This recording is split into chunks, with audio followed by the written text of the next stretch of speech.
통통테크 구독자 여러분 안녕하세요, 혜준입니다. 여러분 아직까지도 아이폰 6, 아이폰 7 시리즈 그리고 아이폰 8 쓰고 계시는 분들 엄청 많으시죠? 축하드립니다. 드디어 아이폰 바꾸실 때가 왔습니다. 아이폰 9이요, 아이폰 SE의 후속 모델이죠. 이번 2020년도 상반기 3월에 출시될 예정이라고 하는데요. 사실 제가 작년부터 몇 차례 아이폰 SE2의 예측 정보 영상을 찍어서 업로드를 했었어요.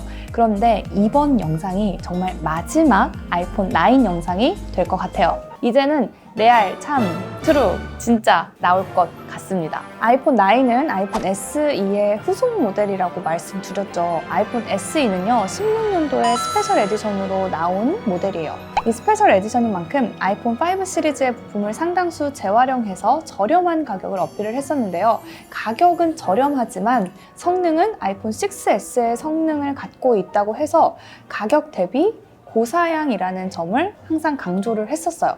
그런데 이번에 출시될 아이폰 SE의 후속 모델 아이폰 9도 저렴한 가격과 훌륭한 성능을 어필하고 있습니다. 아이폰 9에는요 3GB 램이 들어간다고 하는데요. SE는 2GB 램, 그리고 아이폰 11은 4GB 램이 들어가 있었죠. 그리고 A13 바이오닉 칩셋이 탑재될 예정이라고 해요. 이 A13 칩셋은요 아이폰 11 시리즈에 적용되는 칩셋이에요. 그런데 이 칩셋이 아이폰 9에 들어감으로써 아이폰 11 시리즈와 동일한 성능을 갖고 있다고 볼 수 있겠죠. 가격은 낮아졌는데 성능은 아이폰 11과 유사하다? 그러면 굉장한 메리트가 있겠죠? 뿐만 아니라 아이폰 9의 렌더링 유출된 이미지를 보면 아이폰 8과 굉장히 흡사하게 생겼어요. 아이폰 10 시리즈부터 완전히 싹 바뀐 아이폰 디자인이 나왔었는데 그 부분이 굉장히 아쉬웠던 애플 유저분들 많으셨을 거예요. 그런데 이번에는 아이폰 8 디자인이 다시 부활하면서 애플 유저들의 마음을 흔들고 있습니다. 저 너무 바꾸고 싶잖아요. 그래서 디자인적인 부분을 더 자세하게 말씀을 드릴게요. 아이폰 9은 4.7인치 디스플레이라는 예측이 돌고 있었는데 아마도 5.4인치의 디스플레이를 탑재할 것으로 예상하고 있고요. LCD 디스플레이가 장착될 것 같아요. 베젤이 다시 부활하고 아이폰 8의 부활을 생각하시면 될 것 같은데요. 페이스 아이디는 당연히 되고 아이폰 8의 두께가 7.3mm였다면 이보다 0.5mm 더 두꺼워진 7.8mm의 두께를 예상하시면 될 것 같아요. 그리고 당연히 홈 버튼이 부활하면서 터치 아이디가 다시 부활합니다. 페이스 아이디보다 터치 아이디가 편하셨던 분들에게는 아주 희소식일 것 같아요. 그리고 3D 터치가 아닌 햅틱 터치가 가능하다고 하네요. 그리고 또 한 가지 매력 포인트가 있습니다. 아이폰 11은 후면이 유광이었지만 아이폰 11 프로는 무광 매트를 자랑했죠. 저는 11 프로의 인덕션과 카툭티 디자인은 적응이 아직까지 안 되지만 이 무광 매트는 너무너무 고급스러운 것 같거든요. 그런데 아이폰 9에 무광 매트가 적용된다고 합니다. 전형적인 아이폰 디자인의 무광 매트 후면이면 이건 진짜 거의 다 사려고 하지 않을까요? 와우. 그리고 또 요즘 트렌드에 맞춰서 애플 로고도 중앙으로 이동하신 걸 볼 수가 있고요. 또 카메라적인 부분도 고려하지 않을 수가 없겠죠. 후면에는 저렴한 가격을 고수해야 돼서인지 싱글 카메라가 들어가고요. 또 전면 카메라가 인물 모드가 될지 안 될지는 아직 불확실하다고 해요. 그리고 컬러는요 아이폰 8과 비슷하게 스페이스 그레이, 실버, 그리고 레드 이렇게 세 컬러로 나온다고 합니다. 아까 A13 칩셋이 들어간다고 했는데 애플이 이제 2020년도부터 가장 주력할 생태계는 서비스 부문이에요.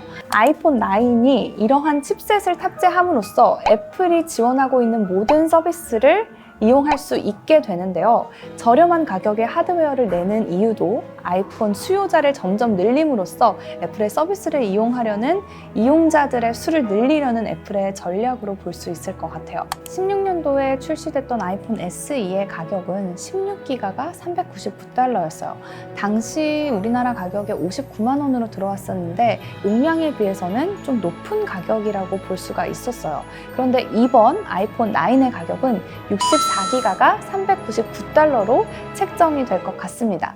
우리나라 우리나라에서는 약 47만 원을 예상하고 있는데 진짜 딱 이 금액으로 나오면 어마무시하게 많은 사람들이 살 것 같아요. 그리고 128기가도 출시가 될 예정이라고 해요. 128기가는 449달러에서 499달러를 예상을 하고 있습니다. 또 배터리는 아이폰 8의 배터리 크기와 동일하다고 하는데요.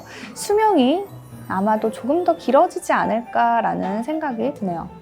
아직까지 3년 넘게 아이폰 6, 7, 8을 쓰고 계신 분들은 아이폰의 고유한 디자인에 대한 결핍이 충족되지 않았기 때문에 10과 11 시리즈를 구매하지 않으셨다고 생각을 해요. 그런데 이번 9이 나오면서 성능적인 부분도 다 충족을 시켜드리니까 저는 이번 9이 아주 애플의 어마무시한 치트키가 될 것 같은데요. 작년 2019년 전 세계적으로 스마트폰 판매량을 봤을 때 1위가 애플의 아이폰 XR이더라고요. 아이폰 11 시리즈가 새로 나왔는데도 불구하고 XR의 수요가 높았다는 점은 11이 아직 여러분들의 니즈를 충족시키지 못했다는 의미로 받아들일 수 있을 것 같은데 이번 아이폰 9은 나도 좀 페이스 아이디 좀 하고 싶다 라고 생각하셨던 분들에게 충분히 바꿀 만한 이유가 될 것 같습니다. 다음 영상은 아이폰 9 리뷰 영상이 되길 부디 바라면서 오늘 영상은 여기서 마치도록 할게요. 통통 댓글, 구독과 좋아요 꼭 해주시고요. 알림 설정까지 해서 빠르게 IT 소식 받아보시기 바랄게요. 안녕!